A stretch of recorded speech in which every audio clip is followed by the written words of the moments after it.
पहले सैयद रिजवान अहमद के पास जा रहा हूं। डॉक्टर साहब एवरी टाइम जितनी बार भी हम यूसीसी की बात करते हैं तो इसलिए वहां पे हो जाता है कि भैया ये हमारे धर्म से जुड़ी बात है। और आज भी हमने देखा समाजवादी पार्टी के MP honourable member of parliament संसद में खड़े होके जिनका एसटी हसन कह रहे हैं देखो भाई धर्म से ऊपर होगा तो हम नहीं मानेंगे, संसद में खड़े होके कह रहे हैं। रिजवान साहब, इसको धर्म से अलग होके देखा जा सकता है कि नहीं? जय हिंद, वंदे मातरम।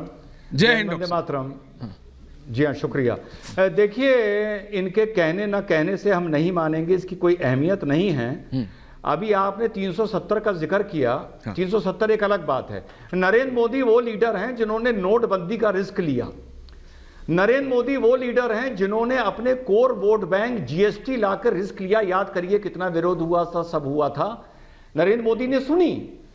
तो पहले आपको नरेंद्र मोदी के फैसलों का विरोध करने से पहले ये सोच लेना चाहिए कि उस आदमी ने, उस नेता ने, उस लीडर ने अपने कोर वोट बैंक तक को रिस्क किया है नीति के सामने। तो वो आपकी कितनी सुनेगा नहीं सुनेगा ये आपको खुद पता है। डिबेट में बैठ के भले आप कुछ बोलते रहें। देखिए, चाहे 370 हो चाहे यूसीसी हो, ये एक प्रिविलेज थी, एक सहूलियतें थी जो आपको दी गई थी। बहुत अच्छी बात है। अच्छा, ये बताइए, ये शरीयत के बात को लेकर या यूसीसी को लेकर ये मुद्दे गरमाए कब? अभी सब कहते हैं ऐश्वर्या भाई कि हमारे मजहब की बात है। हाँ। बड़ी अच्छी बात है, मजहब की बात है। तो भैया ये बताओ कि ये सुप्रीम कोर्ट शाह बानो से लेके, सायरा बानो से लेकर, बेनजीर से लेकर जो ये 10, 12, 15, 20, 25 हमारी मुसलमान महिलाएं, अब तुम उनको आरएसएस का एजेंट बोल दो, बीजेपी का एजेंट बोल दो, ये तुम्हारी सोच है। भाई कोई हिंदू महिला तो ज्ञान वापसी के लिए सुप्रीम कोर्ट गई, भाई शरीयत के लिए तो नहीं गई, ट्रिपल तलाक के लिए तो नहीं गई, तलाक हसन जो चिट्ठियों के जरिए थी उसके लिए तो नहीं गई, 4 शादी के खिलाफ तो नहीं गई। भैया वो तो मुसलमानी औरत गई ना।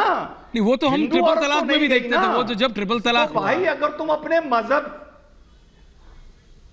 जी जितनी भी महिलाएं बाहर आई सबको बोला गया कि ये तो बीजेपी और आरएसएस ने, नहीं वो तो आपके लिए भी बोला जाता है डॉक्टर साहब, वो तो आपके लिए भी बोला जाता है, आपके लिए नहीं बोला जाता, मजहब की आपके लिए भी बोला जाता है। But I am saying what is good for the country. एक, हाँ बोलिए। अगर मजहब की बात है जी, एक बात अपनी खत्म कर लूं प्लीज, आराम से। अगर मजहब की बात है तो भैया शरीयत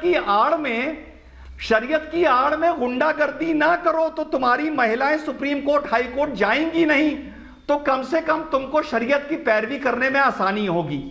तलाक बिद्दत के लिए कहा गया था कि मुसलमान शौहरों को जेल भेजने का मंसूबा है, हैदराबाद के नेता ने भी बोला था।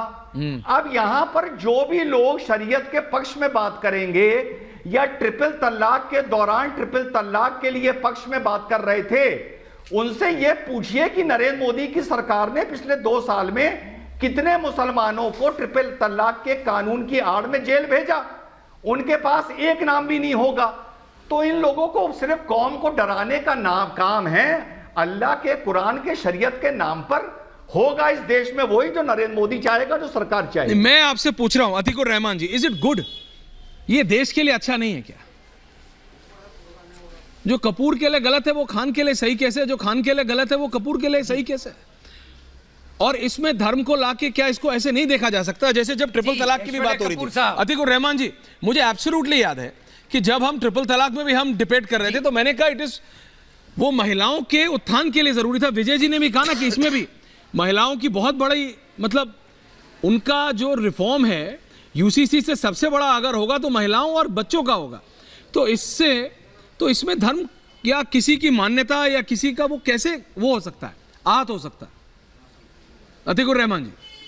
बिल्कुल ऐश्वर्या जी, आपने बिल्कुल सही सवाल पूछा है कि कपूर और खान में कोई फर्क नहीं होना चाहिए, लेकिन यहाँ तो उत्तराखंड के यूसीसी में फर्क हो रहा है ना। प्लीज बताइए कैसे? यहाँ पर खान एक से ज्यादा शादी कर रहा है जिसको आप अवैध मान रहे हैं, जो कि कॉन्ट्रैक्ट के अंदर हो रहा है, और जो कपूर है उसको पूरी तरह से लिव इन रिलेशनशिप रहने में कहा जा रहा है, लेकिन रजिस्टर्ड करा दें, उसके अंदर कोई ज्यादा कॉन्ट्रैक्ट नहीं होगा।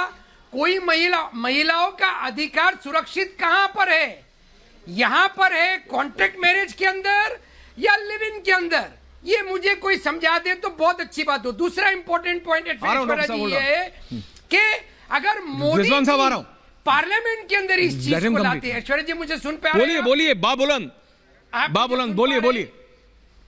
यस, पार्लियामेंट में अगर मोदी जी ये लाए होते तो हम अवश्य मानते कि मोदी जी ने बहुत हिम्मत का काम किया है, लेकिन मोदी जी तो अपनी जिम्मेदारी से भटक कर उत्तराखंड में यूसीसी ला रहे हैं।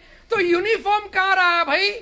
स्टेट के अंदर यूसीसी आ रहा है, कल राजस्थान में आएगा, गोवा में एक अलग है, महाराष्ट्र में एक अलग होगा, किसी और स्टेट में अलग होगा, तो यूनिफॉर्म तो नहीं रहा ना भाई। मोदी जी तो यहां पर बिल्कुल गोलगप्पा हो गए। कहां गया 56 इंच? पार्लियामेंट में अगर लाए होते हम तो मान लेते आप अपनी बात पूरी कर लीजिए, देन आई हिम्मत को कौम किया है। यहां पर हिम्मत नहीं है, ये बुजदिली है। जेंडर जस्टिस और जेंडर इक्वालिटी के नाम पर कानून लाइए, हम आपके साथ में हैं। ट्राइबल्स को अलग करा, यानी कोई दूसरा ट्राइबल प्रेसिडेंट मुर्मू जैसा प्रेसिडेंट नहीं बन पाएगा। नहीं, आप मुझे बताइए, जो आपने कहा डॉक्टर रिजवान, अगर पूरे देश में एक साथ ले आए होते तो बोला बिना टेस्ट करे ले आए। विजय जी ने जो पॉइंट में कहा, डॉक्टर साहब विजय जी को लाइए सरवर जी की जगह, अतीकुर रहमान भाई, जो आप कह रहे हैं अतीक भाई कि पूरे मतलब एक साथ ले आते पार्लियामेंट में हो जाता। अगर एक साथ ले आते तो रिजवान साहब आप यहीं बैठे होते और आप कह रहे होते भाई 140 करोड़ का देश है ऐश्वर्या, क्या एक जगह करके टेस्ट नहीं कर सकते थे?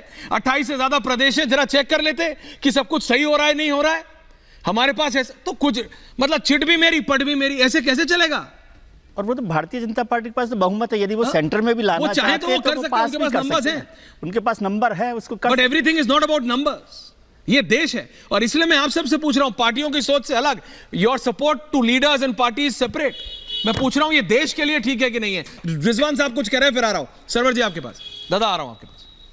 डॉक्टर रिजवान कुछ कह रहे हैं। ऐश्वर्या भाई, इन्होंने एक शुरू में बात बोली कि आप मुस्लिम महिला को तो प्रोटेक्शन दे रहे हैं जो कॉन्ट्रैक्ट में हैं, और जो लिव इन रिलेशनशिप में है उसको नहीं दे रहे हैं। बड़ी अजीब बात बोली, ये तो पढ़े लिखे प्रोफेसर हैं।